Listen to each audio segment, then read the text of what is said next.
কৃষি কার্ড উদ্বোধন করা হয়েছে, সেখানে আছেন প্রধানমন্ত্রী তারেক রহমান, বক্তব্য দিচ্ছেন। আমরা সরাসরি চলে যাচ্ছি তার বক্তব্যে। পানির স্তর অনেক নিচে চলে গিয়েছে, যা সামগ্রিকভাবে দেশ এবং মানুষের জন্য একটি ভয়াবহ ব্যাপার। যদি এই পানীয় শেষ হয়ে যায় তাহলে প্রত্যেকটি মানুষ, এই দেশে বসবাসকারী প্রত্যেকটি মানুষ কষ্ট পাবে। সেজন্য খাল খননের মাধ্যমে, নদী খননের মাধ্যমে আমরা সেই আন্ডারগ্রাউন্ড ওয়াটার লেভেল যেটি আছে সেটিকে আমরা আস্তে আস্তে রিচার্জ করতে চাই, সেইটিকে আমরা আবার আগের অবস্থায় পুনরায় আমরা ফিরিয়ে আনতে চাই। সেটি আমাদের লক্ষ্য এবং উদ্দেশ্য। সম্মানিত উপস্থিতবৃন্দ, সকল প্রিয় ভাই বোনেরা, আপনারা নিশ্চয়ই দেখেছেন যে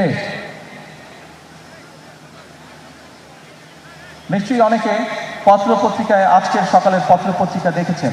গতকালকে এই প্রতিশ্রুতিটি আমি বাংলাদেশের মানুষের সামনে আমাদের দলের পক্ষ থেকে দিয়েছিলাম যে বিশেষ করে যে সকল অঞ্চল, উত্তর অঞ্চল সহ টাঙ্গাইল সহ বাংলাদেশের যে সকল অঞ্চল কৃষি নির্ভরশীল এলাকা, সেই সকল অঞ্চলে আমরা যেমন কৃষক ভাইদের পাশে দাঁড়ানোর চেষ্টা করব, কিষানী বোনদের পাশে দাঁড়ানোর চেষ্টা করব, আমরা যেরকম কৃষিকে সহায়তা দেওয়ার চেষ্টা করব, একই সাথে আমাদের চেষ্টা থাকবে যে শুধু কৃষি পণ্য উৎপাদন করলেই হলো না, সেই সকল অঞ্চলে কিভাবে কৃষি পণ্যের সাথে সম্পর্কিত যে সকল কলকারখানা আছে সেগুলিও যাতে প্রতিষ্ঠিত করা যায়, যাতে কৃষক তার পণ্যের মূল্য আরও বেশি পেতে পারে, যাতে করে আমাদের কৃষিজাত পণ্য এগুলো যাতে বিদেশে আমরা রপ্তানি করতে পারি, সেই জন্য আমরা পদক্ষেপ গ্রহণ করব।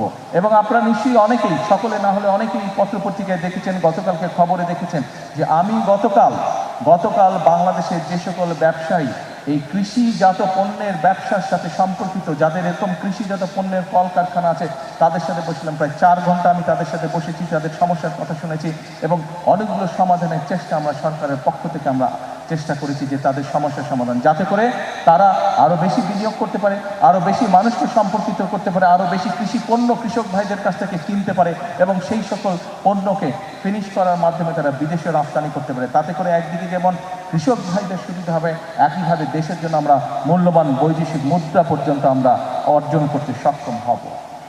প্রিয় ভাই বোনেরা, প্রিয় কৃষক ভাইরা, কিষানী বোনরা, আমরা জানি কৃষক ভাই বোনদের আরেকটি বিশাল সমস্যা রয়েছে। সেটি হচ্ছে অনেক কৃষক ভাই বোন ফসল উৎপাদন করে, অনেক ফসল আছে, যেমন এইখানে এই টাঙ্গাইলের আনারস বিখ্যাত। এই আনারস প্রচুর ফলে। আমাদের এই যে ফকির সাহেব আছে, ওনার স্বপন ফকির আছে, ওনার এলাকায় প্রচুর আনারস আছে, কিন্তু এই আনারসকে আমরা প্রিজার্ভ করে রাখতে পারি না, অর্থাৎ আনারসটা সিজনের পরেও যাতে আমরা রাখতে পারি, সেটার জন্য কোল্ড স্টোরেজ বা সেরকম প্রক্রিয়াজাত কিছু নাই। এরকম অনেক দ্রব্য আছে বাংলাদেশে যেগুলোকে আমরা যদি প্রক্রিয়াজাত করে রাখতে পারি, কোল্ড স্টোরেজ করে রাখতে পারি, তাহলে কৃষক ভাইরা যেরকম ফসলটা যখন বেশি হয় তখন অনেক সময় দাম পায় না, কিন্তু আমরা যদি কোল্ড স্টোরেজে রাখতে পারি তাহলে কৃষক ভাইরা পরবর্তীতে দাম পায়। শুধু কৃষক ভাইরা দাম পায় না, একই সাথে মানুষও সিজনের পরেও সেই ফসলটির সুবিধা পায়, সেই ফল ফলাদি বলেন সেটি মানুষ খেতে পারে। সেই জন্য এরই ভিতরে আমরা বিদেশিদের সাথেও কথা বলেছি, বিভিন্ন দেশ উৎসাহী, ইন্টারেস্টেড এই বিষয়ে আমাদেরকে সহযোগিতা করার জন্য। বাংলাদেশের অনেক ব্যবসায়ীরা তারা উৎসাহিত এই বিষয়ে পদক্ষেপ গ্রহণ করার জন্য। আপনাদের নির্বাচিত বিএনপি সরকারও এই পদক্ষেপ গ্রহণ করছি, এ ব্যাপারে ইনশাল্লাহ কাজ করছি। আমরা চেষ্টা করছি বিভিন্ন জায়গায়, যে সকল জায়গায় ফসল নষ্ট হয়ে যায় কোল্ড স্টোরেজ হবে, সেখানে ধীরে ধীরে আমরা কৃষক ভাইদের সুবিধার জন্য আমরা কোল্ড স্টোরেজ তৈরি করব, যাতে কৃষক ভাইরা তাদের ফসলের মেয়াদ আরও বেশি টাইম পর্যন্ত ধরে রাখতে সক্ষম হয়। প্রিয় ভাই বোনেরা, প্রিয় কৃষক ভাইরা, কিষানী বোনেরা, সকল উপস্থিতবৃন্দ, প্রিয় ভাই বোনেরা, একটি কথা আজকে পরিষ্কারভাবে আপনাদের সামনে আমি তুলে ধরতে চাই। আমরা যদি সকল পর্যালোচনা করি, আমরা দেখব এই বাংলাদেশে একমাত্র বিএনপি সরকার যতবার এই দেশ পরিচালনার সুযোগ পেয়েছে, বিএনপি সরকারই চেষ্টা করেছে কৃষক ভাই বোনদের পাশে দাঁড়ানোর জন্য। আপনারা বিএনপির উপরে বিগত নির্বাচনে আস্থা রেখেছেন, ইনশাল্লাহ তারা আপনাদের সেই আস্থার পূর্ণ মর্যাদা দিবে। আজকের এই অনুষ্ঠানে আমি বলতে চাই, এখন আমাদেরকে দেশ গড়ার সময়। কৃষক ভাইদের পাশে আমরা যেরকম দাঁড়াবো, একই সাথে আমরা আমাদের দেশের আমাদের দেশের যে নারী সমাজ আছে, এই তারা হচ্ছে দেশের অর্ধেক জনসংখ্যার অর্ধেক। নারী সমাজকে যদি আমরা স্বাবলম্বী করে গড়ে তুলতে না পারি, তাহলে এই দেশকে আমরা সামনের দিকে এগিয়ে নিয়ে যেতে পারবো না। এবং সেই কারণেই আমরা প্রতিশ্রুতি দিয়েছিলাম যে আমরা যদি সরকার গঠন করতে সক্ষম হই, তাহলে আমরা বাংলাদেশের মা বোনদের জন্য, নারীদের জন্য, আমরা পরিবারের নারী প্রধানের জন্য আমরা ফ্যামিলি কার্ড চালু করব। আল্লাহর রহমতে সেই কাজ ছিল পাইলট প্রজেক্ট, আলহামদুলিল্লাহ আমরা শুরু করতে সক্ষম হয়েছি এবং পর্যায়ক্রমিকভাবে আগামী 5 বছরের ভিতরে আমরা বাংলাদেশের চেষ্টা করব সকল নারী প্রধান পরিবারের কাছে এই কার্ডের সুবিধা পৌঁছে দেওয়ার জন্য, এই কার্ডটি পৌঁছে দেওয়ার জন্য। অর্থাৎ এই সরকার জনগণের সরকার, এই সরকার কৃষক বলুন, এই সরকার দেশের মা বোনদের কথা বলুন, ইমাম মসজিদের ইমাম খতিব সাহেব সহ অন্যান্য ধর্মীয় যারা গুরু আছেন তাদের কথা বলুন, ছাত্রদের কথা বলুন, শ্রেণী পেশা নির্বিশেষে প্রত্যেকটি মানুষের পাশে দাঁড়ানোর চেষ্টা করবে। আমাদের লক্ষ্য হচ্ছে দেশের উন্নয়ন, আমাদের লক্ষ্য হচ্ছে দেশের মানুষের ভাগ্যের পরিবর্তন। সেই জন্যই আমরা বলে থাকি করব কাজ গড়ব দেশ। সবার আগে কে? সবার আগে কে?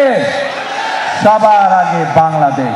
প্রিয় ভাই বোনেরা, আসুন আমরা এই দেশের প্রত্যেকটি নাগরিক, আমরা রাজনীতি করি বা না করি, আমরা কৃষি বা না হই, আমরা ছাত্র হই না হই, আমরা ব্যবসায়ী হই বা না হই, যে মানুষই হয়ে থাকি না কেন, যে পেশার মানুষই হয়ে থাকি না কেন, প্রত্যেকের আমাদের একটি আকাঙ্ক্ষা আছে, নিজের দেশটিকে আমরা ভালো দেখতে চাই, নিজের দেশটিকে আমরা সুন্দর দেখতে চাই। আমরা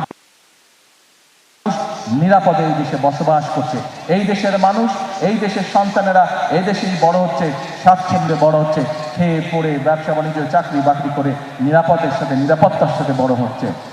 আমাদের লক্ষ্য সেটাই, আমরা সেই লক্ষ্য অর্জন করতে চাই। কিন্তু সেই লক্ষ্য অর্জন করা সম্ভব একমাত্র যদি জনগণের সহযোগিতা থাকে, একমাত্র যদি জনগণের সমর্থন থাকে। সেজন্যই আমরা জনগণকে সাথে নিয়ে চলতে চাই, জনগণকে পাশে রেখে চলতে চাই, জনগণকে সাথে নিয়ে সামনের দিকে বাড়তে চাই, দেশ গঠন করতে চাই। আজকে এই কৃষক কার্ড উদ্বোধন করার মাধ্যমে আবারও আমি বাংলাদেশের সকল শ্রেণী পেশা, সমাজের সকল শ্রেণী পেশার মানুষকে আবারও দেশ গঠনের আমন্ত্রণ জানিয়ে আমার বক্তব্য শেষ করছি। আল্লাহ হাফেজ। বাংলাদেশ জিন্দাবাদ।